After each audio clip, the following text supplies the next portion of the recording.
Have you had a really busy week at work, or have you been off with the kids and not had time to get out for a run, or have you picked up an injury or an illness? Whatever the reason, if you've had time off, it can really play on your mind and make you wonder how much fitness this time off has cost you. I'm Sarah, and in today's video I'm going to be going through how quickly we lose fitness. First though, please make sure you hit subscribe. It really helps us out and keep doing what we do, making free videos all about running every week.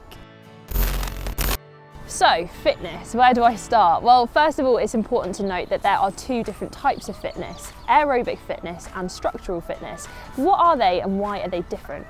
Let's start with aerobic fitness. So aerobic is defined as relating to, involving or requiring free oxygen, and it refers to the use of oxygen to meet energy demands during a run. Basically, it centres around endurance, how long you can maintain a pace for on a run before hitting exhaustion.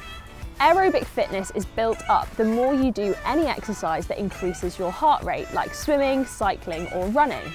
A good way of measuring your aerobic fitness level is through your VO2 max, which is now often measured on most smartwatches. Though it isn't as accurate as getting it done in the lab, it does give you a rough indication of your aerobic fitness level. If you want to learn more about VO2 max, then go and check out our video, What is VO2 max? Another simple way of measuring improvements to your aerobic fitness is through your long runs. If the pace gets faster or the distance gets easier, then this is an indication that your aerobic fitness is improving.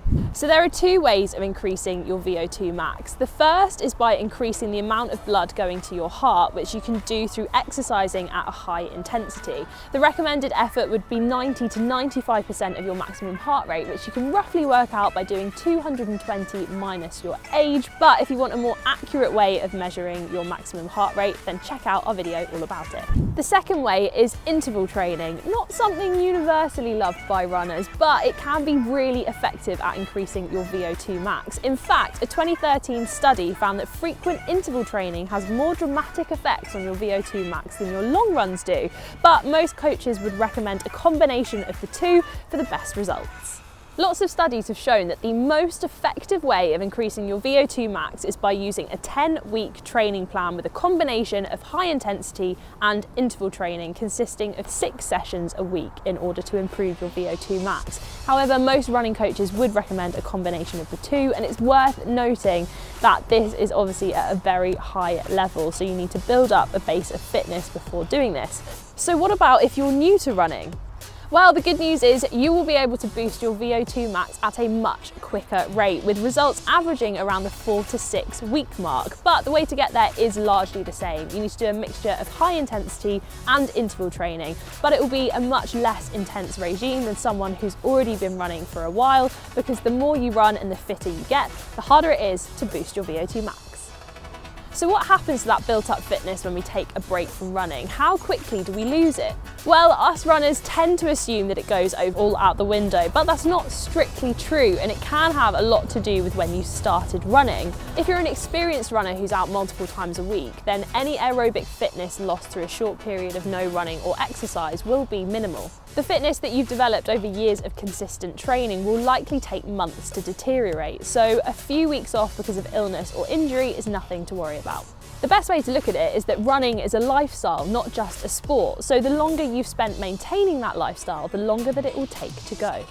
A study conducted in the University of Texas found that when 7 endurance-trained athletes ceased all activity for a prolonged period of time, their VO2 max only went down by 7% after 21 days on average. But if you're a new runner, then a long period without running could impact your aerobic fitness significantly faster. This is because your body hasn't had enough time to adapt, and so will quickly resort back to your pre-running state. 7 to 14 days seems to be the average length of time. So if you are injured or ill, is there anything that you can do to ensure that you don't lose fitness?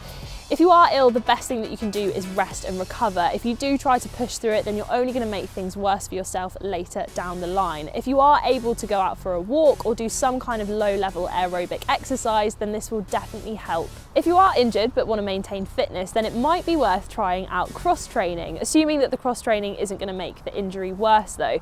You probably want to choose exercises that are less demanding on your body too, like for example pool running or swimming. It still uses the cardiovascular cardiovascular system, but without the same impact as running going through your body and joints. If you do want to learn more about cross training, then check out our video. But if you have any doubts about the exercises that you're doing, then definitely check with a medical professional first. And it's also worth noting that it's not going to be a like for like replacement. A 30-minute swim probably isn't going to be the same as a 30-minute easy run. So that's aerobic fitness, but what about structural? Well, structural fitness centres around the ability of your muscles, bones, tendons and ligaments to cope with the impact of running. Runners often need a higher level of structural fitness compared to in other sports like cycling because of that repetitive impact over a prolonged period of time. Structural fitness is incredibly important because it helps prevent picking up injuries, but it does take a long time to develop. This is why new runners can often pick up injuries if they go too far or too fast too quickly, because their body simply isn't ready for it. And this can lead to problems like shin splints, stress fractures, or joint pain. So how quickly do we lose structural fitness? Well, the unfortunate reality is it takes much longer to develop structural fitness, but it declines much faster than aerobic. So if you take a week off running and then dive straight back into 3 to 5 runs a week, you're probably going to feel very stiff come Sunday. I know I do, and you'll probably have a few aches and pains as well. This is because although your cardiovascular fitness is still in tip-top shape, your structural fitness will have slightly declined. So what can you do to slow down or prevent the decline? Well, it's not something us runners are very good at, but strength is going to be the best remedy and prevention technique. So if you are taking a break from running, if you can mix in some light strength or even stretching or yoga, then this is going to help maintaining that structural fitness. And when you're not on a break from running, building in some strength work will help to maintain that structural fitness and prevent it from declining at a quicker rate. So don't skip S&C. When you do start running again after a break, whether that's a few days or much longer, you can start to feel, how do I put this, rubbish. Don't worry, it's completely normal, but it can be really disheartening if you're not expecting it. Even after a few days off, whether that's for a cold or a niggling injury, you can start to feel like it was your first run ever. You're breathing more heavily, something doesn't feel quite right, and it starts to feel like you're a million miles away from where your fitness was. Remember that it's a triumph to be out running again, and that it's completely normal to feel like this. And hopefully after a few runs, this feeling will start to go away and you'll start to see quick improvements. Just be patient. In fact, not resting after a long training period followed by a big race can actually be detrimental to your running performance, as it can lead to overtraining and injury. Evidence suggests that resting for 7 to 10 days after a long run or a marathon has very little effect on your fitness, and in fact, the overall benefits to your health and fitness long term massively outweigh any tiny percentage of fitness lost. So rest up, you deserve it. No matter how long you rest for or take off running, the greatest challenge you'll face will likely be mental. A negative mindset can have a huge impact on your running. So if you go out thinking you've lost fitness, the likelihood is it's going to feel like you have. So try and stay positive. You haven't lost as much ground as you thought. Have you worried about losing fitness, or have you struggled when returning to running? Or have you got any fitness tips for us? Let us know in the comments, and we will see you next time on the Running Channel.